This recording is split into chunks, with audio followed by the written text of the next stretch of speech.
cell phones, computers, the internet.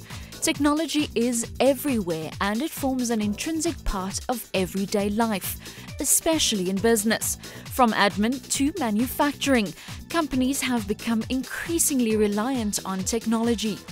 We are dependent on technology for almost every single aspect of our business. There's very little you can do today in the business world that doesn't use the internet or cell phones or a computer or some form of gadgetry or underlying technology. It's only if you go back to a paper diary that you're actually avoiding active live technology at any given moment. With dependence comes risk, and when it comes to doing business, risk includes the potential of natural or man-made disasters.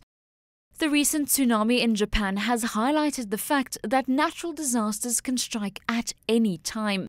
And apart from the loss of human life and the destruction of property, a country's technology infrastructure could also be severely damaged. Well, it has two levels of impact. Firstly, what it destroys. For example, power stations, facilities that provide not just power and electricity, but also broadcasting facilities, telecommunications structures like towers and base stations and the like, and then all the way down to data centers where data and services are housed, although they're being accessed remotely by organizations and banks and the like.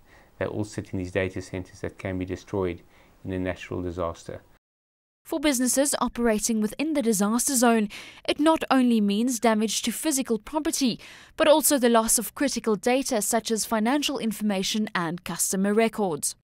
Because natural disasters are striking countries at an ever-increasing rate, it has become a necessity for businesses to have proper business continuity and disaster recovery plans in place. For corporates such as MTN, planning for disaster is a key part of their business. A business needs to be planning up front for a disaster of some nature.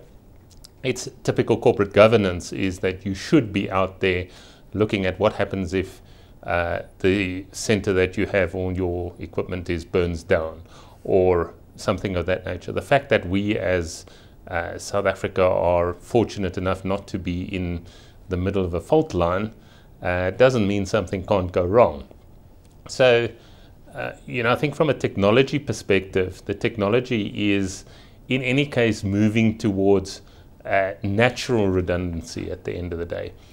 You're seeing a lot of the cloud services coming in.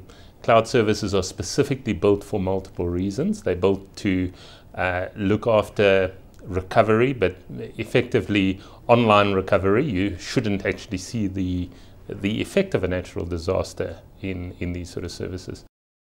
Although recovery and business continuity planning is essential, each business needs to assess its own needs. One has got to realize that businesses may be different sizes. Not all businesses can afford 100% uptime type infrastructures. We're in the African continent. A lot of businesses are relatively small. They may not be able to afford 100% redundancy in their infrastructures. So I think you have a phased approach to it in saying, okay, a smaller business will start off with some form of replication, whether it's physical replication of data, whether it is a automated replication which occurs across the net, which is sort of products that are out there, they're available. One has got to look at something to ensure that at any point in time you are able to at least go back in time to a relatively recent point and pick up your data from that point. So yes, absolutely, you need to be planning for it in any business. Despite all the planning, one can only stop to wonder what would happen if by some cataclysmic event all technology failed. I think you'll find that many people will welcome the opportunity to escape technology, but the problem is on a broad social and societal level, people aren't geared to cope with it, and there'll be chaos and there'll be panic.